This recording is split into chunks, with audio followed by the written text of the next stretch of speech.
Oke. Jadi kan ada fitur-fitur antara lain ini longitude ini menunjukkan lokasi dari tiap-tiap distrik. Housing median age itu umur median dari rumah-rumah di tiap distrik. Total rooms itu jumlah kamar di distrik tersebut. Total bedroom, jumlah ruang tidur, populasi. Households itu jumlah rumahnya. Median income, pendapatan rata-rata. Median house value itu nilai median dari rumah-rumahnya. Dan ocean proximity itu tingkat kedekatan dengan lautan.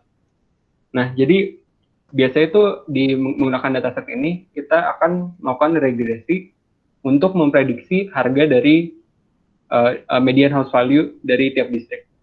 Jadi ini bisa dipakai tekniknya buat misalnya memprediksi harga rumah di suatu daerah. Jadi kalau kita udah tahu harga rata-rata distrik-distrik di suatu daerah, kita bisa memprediksi di masa di masa depan atau di daerah lain harganya kira-kira berapa. Ini semua udah bisa akses datanya ya?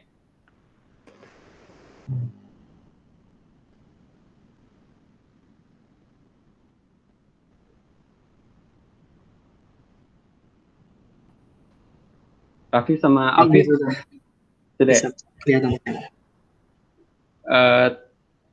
Wahyu udah bisa? Udah, Mas. Oke, si Alfi kayaknya AFK. Udah, Mas. Oh, deh, sip. Oke, kita lanjut ya. Mas, bisa scroll ke atas dikit, Mas. Lihat yang 6 itu tadi. Ya. Oh, iya. Oh, udah, Mas. Sip.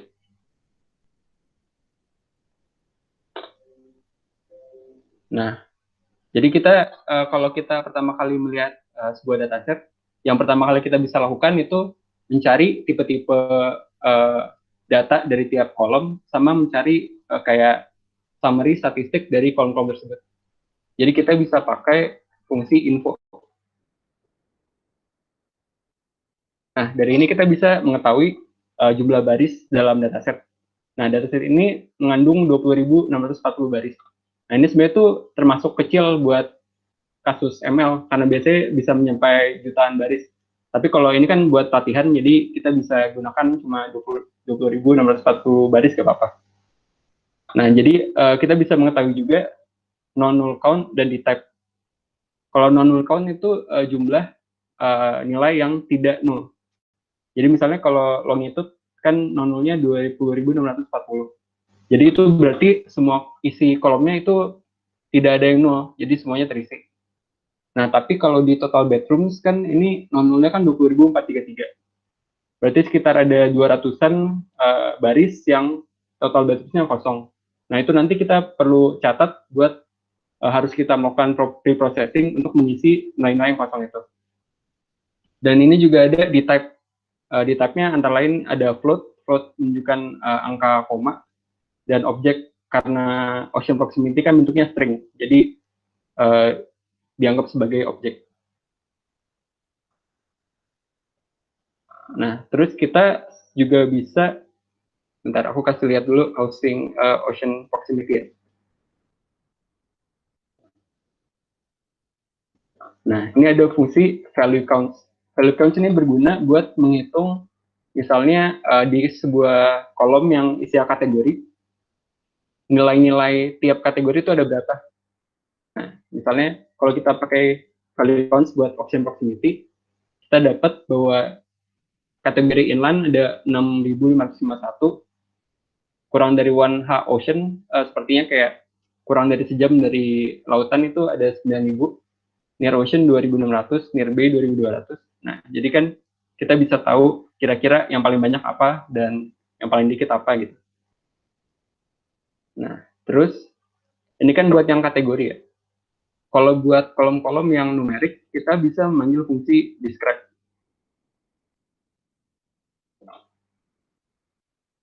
Nah, describe ini menunjukkan statistik antara lain jumlahnya, rata-rata, standar deviasi, minimal, maksimal, dan persentalnya, 25%, 50%, 75%. Ini jadi kita bisa tahu kira-kira distribusi datanya gitu gimana. Misalnya kayak housing median age kan ini minimalnya cuma 1 tahun, tapi maksimalnya ada yang 52 tahun. Dan jadi ini kalau kita lihat kolom auction proximity itu nggak termasuk di describe karena kolom tersebut kan bukan numerik, jadi diabaikan sama fungsi describe. Sampai sini ada pertanyaan? Masih paham. Sip. Oke, lanjut ya. Nah, kalau kita ngelihat angka doang kan kadang suka bingung kan. Soalnya manusia kan emang lebih suka visual kan. Yang ini jadi kita bisa menggunakan teknik yang namanya EDA. Namanya itu Exploratory Data Analysis. Jadi kita menggunakan plotting untuk kita bisa ngelihat distribusi datanya. Misalnya aku pengen lihat histogram dari masing-masing kolom numerik.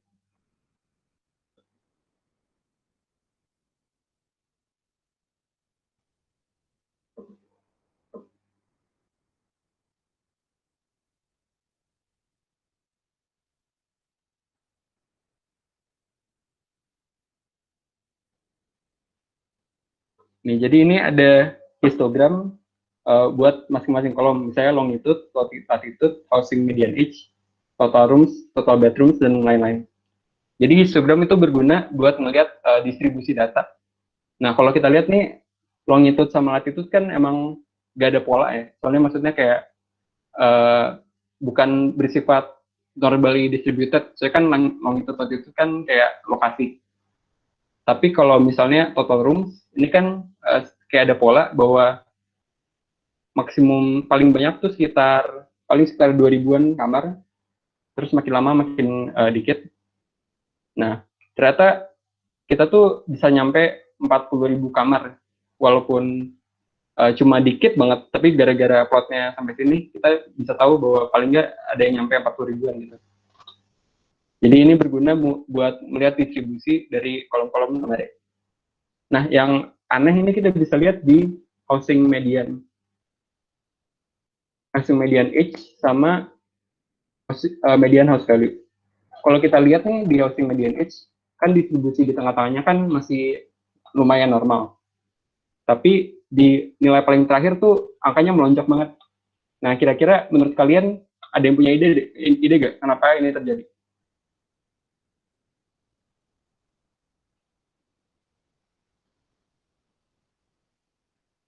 Kenapa di nilai paling terakhir tiba-tiba angkanya naik banget?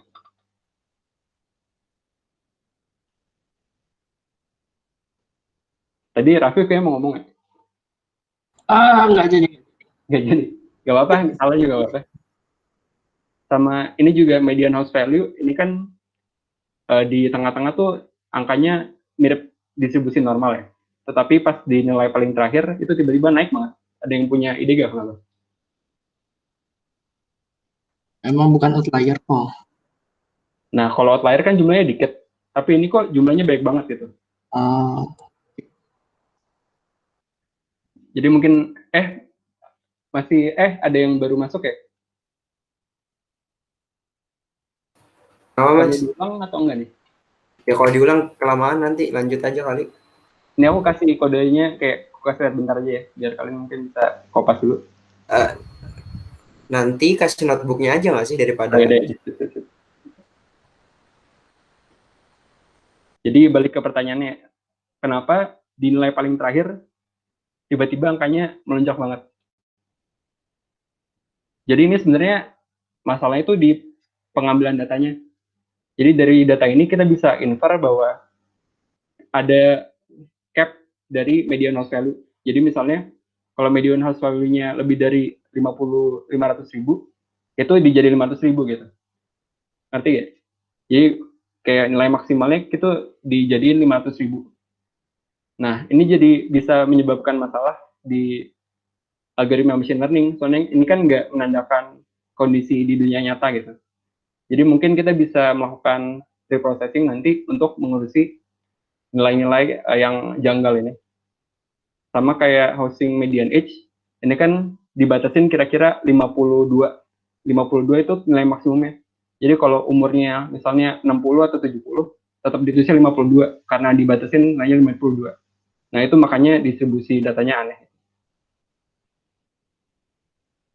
Oke, ada pertanyaan? Nggak ada, lanjut ya. Nah, kalau kita mau melakukan machine learning, salah satu hal yang perlu kita pertimbangkan itu kita jangan sampai overfit.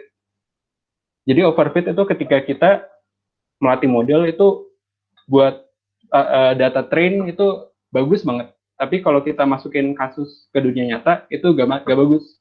Soalnya terlalu mengikuti data dari pelatihannya tapi gak ada generalisasi gitu. Nah, salah satu hal yang bisa kita lakukan itu memecahkan data menjadi train sama test. Jadi kita bisa pakai fungsi model selection. Maksudnya fungsi train test split dari modul model selection. Jadi train test split ini sebenarnya fungsi yang sangat berguna buat mecahin data. Kan ini kan kita data baru satu kan, housing data frame. Nah, kita bisa pecah menjadi train sama test dengan fungsi ini. Jadi ini sintaksnya.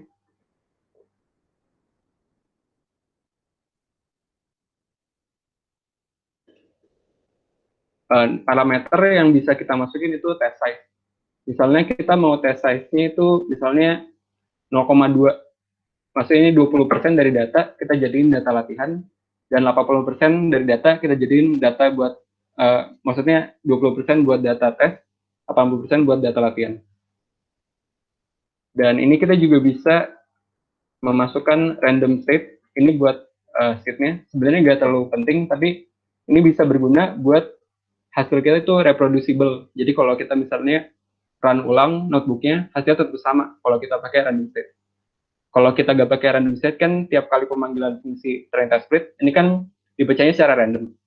Kalau kita nggak pakai random state, nanti dipecahnya beda-beda kalau tiap kali kita run.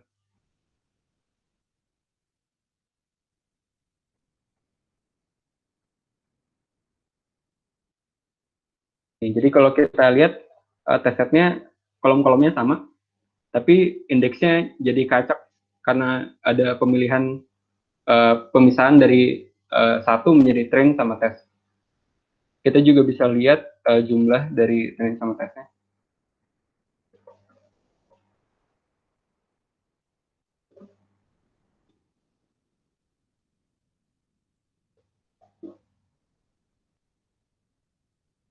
Oh sorry.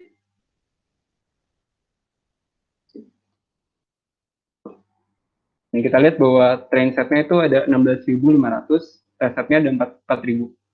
Jadi kalau kita memecahkan sebuah dataset menjadi train sama test, biasanya data trainnya itu lebih banyak karena data train kan emang lebih banyak dibutuhin buat melatih modelnya. Sedangkan tesnya tuh biasanya 20% sampai 30%-an itu buat ngetes hasilnya aja, apakah hasilnya overfit atau enggak. Ada pertanyaan sampai sini? Ada? Oke. Nah, ini kan pemisahannya train sama tesnya ini kan secara random. Gimana kalau kita mau memisahkan data menjadi train sama tes, tetapi melihat distribusi dari salah satu kolom. Misalnya kita melihat distribusi dari median income.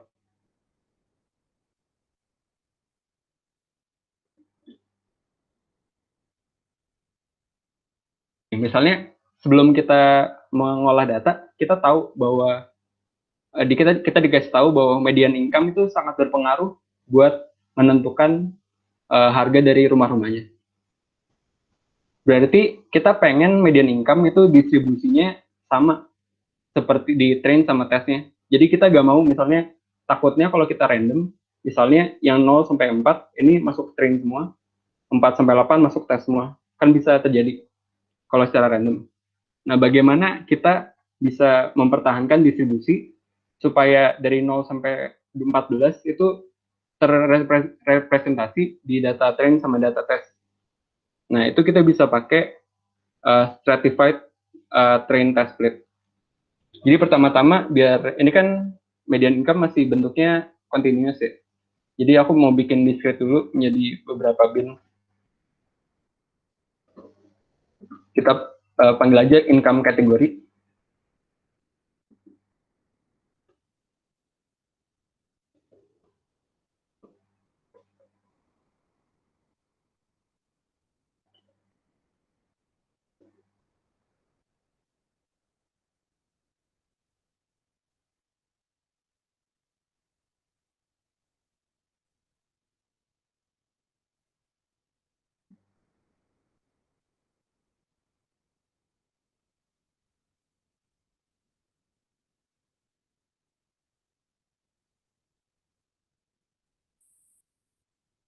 Nih, jadi aku pakai fungsi pd.cut. Jadi pd.cut ini buat mecahin median income yang awalnya bersifat continuous menjadi 5 kategori. Jadi ini binsnya itu boundary dari tiap-tiap kategori. Misalnya kategori 1 itu nilainya dari 0 sampai 1,5. Kategori 2 itu 1,5 sampai 3. Kategori 3 itu 3,0 sampai 4,5. Gitu-gitu ya. Nah, kalau kita ngelihat value count-nya,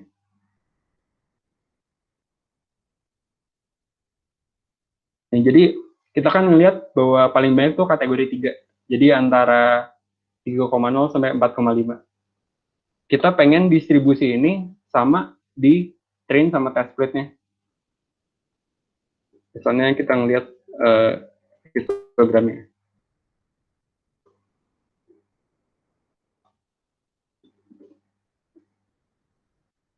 Nah, jadi kita pengen representasi di tes sama trainnya sama seperti ini. Kita menggunakan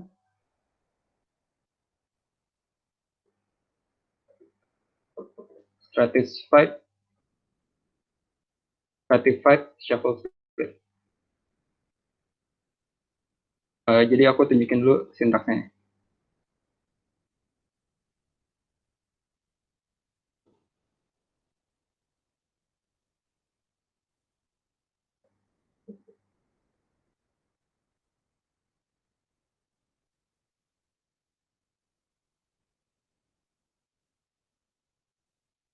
Jadi ini kita kan pecah cuma satu doang, soalnya kan train sama tes. Test size itu ukuran tesnya 20% dan random set-nya 42.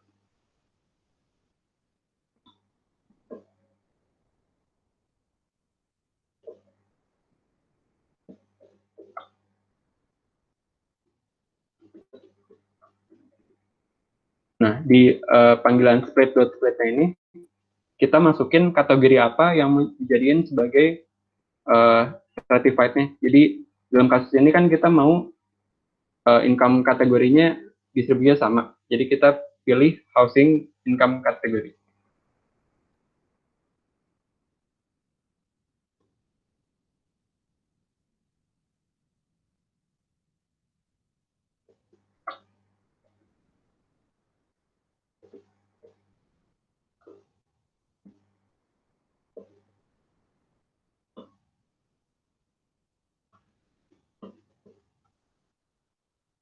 Nih, udah berhasil ya. Jadi kita bisa ngelihat, misalnya, di data setnya, di data tesnya.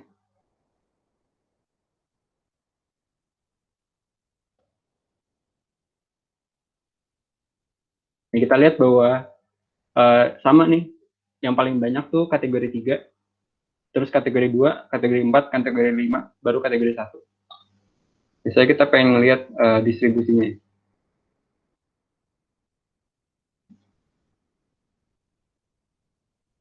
Coba kita bandingin sama yang di awalnya, di data housing.